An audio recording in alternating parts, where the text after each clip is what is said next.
It's crunch time for 5 Chicago Bears players, and there's no more room for excuses.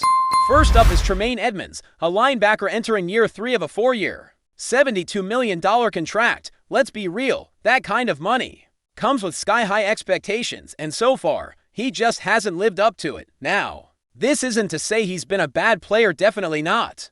But being just fine isn't enough when you're being paid like one of the best in the league, statistically. He's been active, over 100 tackles in each of his first 2 seasons. But when you peel back the layers, the splash plays, the ones that truly change games, are almost non-existent. 1 sack in 2 years is underwhelming, just 8 tackles for loss. Sure, he's had 5 interceptions, but 4 of them came in year 1, and at least 2 were fluke-tipped balls that landed perfectly in his hands.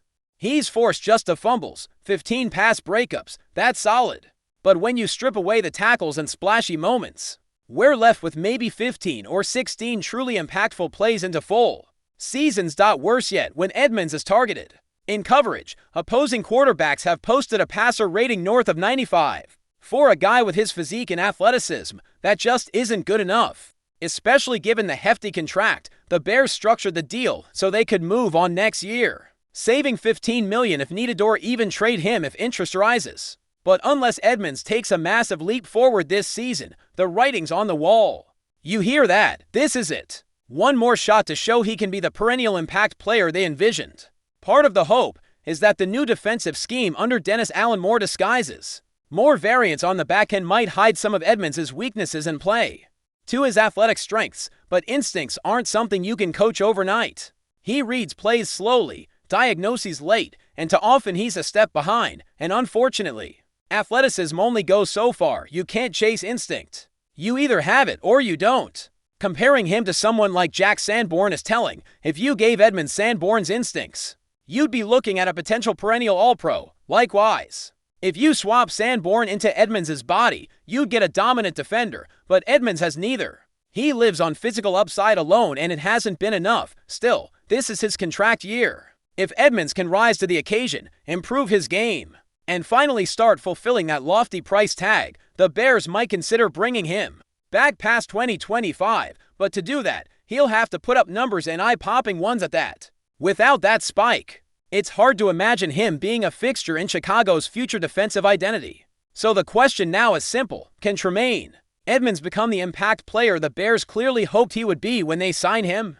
If this season doesn't mark a dramatic turnaround, this might very well be his final act in Chicago. Let's shift the focus to Tyreek Stevenson, another Bear who finds himself at a career crossroads, entering what could be a make or break training camp. Stevenson needs more than just flashes, he needs consistency and maturity. Talent has never been the issue with him. From the second half of his rookie season, there were legitimate moments where he looked like one of the best young corners in the league. For about 8 weeks, he played like a shutdown guy. But then came the turning point, Washington. After that game, everything crumbled, his play dropped, and his composure on the field seemed to vanish. What's followed has been a cloud of questions around his mentality and maturity. There's been talk of emotional outbursts, lapses in focus, and a general lack of development off the field. But here's the thing, the door isn't closed. Stevenson still has the tools to be a quality starting corner in the NFL. He's physical, aggressive, and loves to press at the line, traits that fit perfectly into the press man scheme Dennis Allen is bringing to Chicago. Add in the presence of Al Harris coaching up the secondary, and there's a sense that this might finally be the structure and leadership Stevenson needs to harness his raw ability, but it's now or never. If he doesn't win a starting job this offseason, the Bears could easily pivot. They've got Terrell Smith waiting in the wings. They're curious about rookie Kalen King. They're not going to wait forever. Being under contract doesn't guarantee a future with the team. If Stevenson doesn't prove he belongs this year, he might be relegated to depth duty or find himself elsewhere by 2026. The upside remains tantalizing, but time is ticking. This is the year he either turns the corner or watches others take his place. Next up is Roschon Johnson, the physical, no-nonsense back out of Texas who now faces his best opportunity yet. The Bears didn't make any splashy additions in the backfield this offseason, outside of a 7th-round flyer on Kyle Monange. Sure, D'Andre Swift is still in the mix, but that number to running back spot is completely up for grabs, and Johnson is staring right at it. The coaches gave him chances last year, and truthfully, He didn't take full advantage. He showed grit in short yardage and goal line situations, but offered little else. He wasn't explosive, and he struggled to consistently move the chains outside of obvious power downs. Now, heading into a new offensive system under Ben Johnson, there's optimism the scheme might open up better lanes for Roschon to do what he does best: run hard and wear down defenses, but there's also pressure. He's got to earn that role. The coaching staff isn't going to hand him the job if Monange flashes, or if another back emerges. Johnson could find himself as nothing more than a depth piece again. The fact that he's even getting another crack is significant. This might be his last real shot to prove he belongs in the regular rotation. If he can't elevate his game this year, it'll be hard to see a long-term future for him in Chicago. Now, let's talk Jaquan Brisker. Unlike the others, Brisker's situation isn't about talent, it's about durability.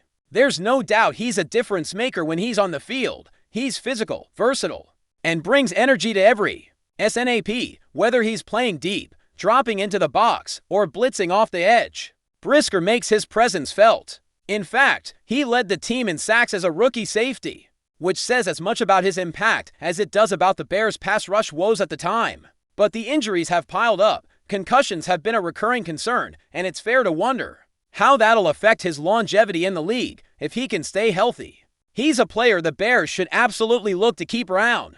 Maybe not with a massive extension, but certainly on a 2-year deal that rewards his production and minimizes long-term risk. The reality is simple: when Brisker plays, he produces. But if he misses significant time again this year, it's going to cast serious doubt on his future in the secondary. Lastly, Dominique Robinson. If you thought last season was do or die for him, surprise, he's getting one more shot. And that's largely due to the Bears not making major investments at defensive end. They added Dayo Odeyingbo, but there's still a real lack of proven depth. Somehow, Robinson has worked his way back into the conversation. In fact, Ben Johnson even gave him a shout-out during minicamp in OTA letters, which caught some folks off guard. He didn't offer that kind of praise for other edge players like Austin Booker. So clearly Robinson's doing something right. Now, let's be clear, the optimism here is cautious. Outside of his very first NFL game where he somehow logged 1.5 sacks against Trent Williams, Robinson has done almost nothing. He's been invisible for long stretches, a non-factor in most matchups. But the physical traits are there. He's long, athletic, and fits the mold Dennis Allen tends to favor on the edge. At 6'5" and 250 pounds, he brings the size and length that gives offensive tackles problems. If he can finally put it all together, even just as a rotational piece, there's a chance he sticks. The opportunity is real. There's a roster spot within reach, but this time, he has to take it. No more excuses. No more disappearing acts. It's year 3, and the patience is wearing thin. For all 5 of these players, 2025 could be their last ride in Chicago if they don't deliver, and they know it. The pressure is on. Before we continue, don't forget to subscribe to our channel and give this video a like. Your support helps us keep bringing you the latest updates on our Chicago Bears. And don't be shy, drop your thoughts on the news in the comments below.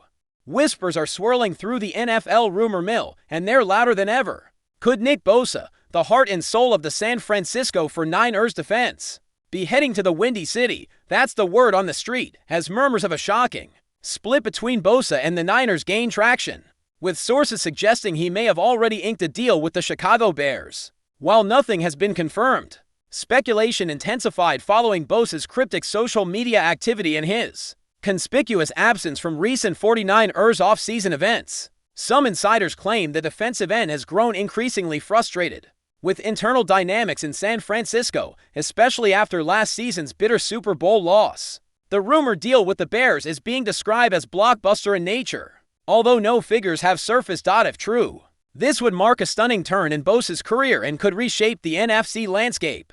Chicago, long searching for a franchise-defining defensive leader since the days of Brian Urlacher, would gain a proven superstar with the power to instantly elevate their defensive unit.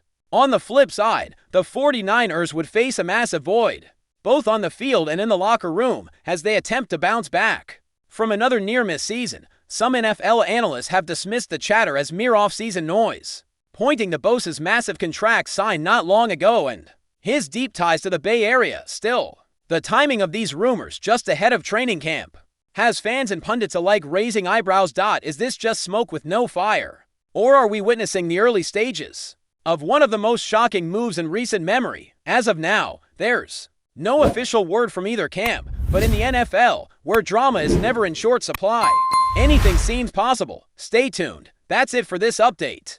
If you enjoyed the video and want to stay updated with exclusive news about our Chicago Bears, be sure to subscribe to our channel and hit that like button. We can't wait to hear your thoughts in the comments. See you in the next video.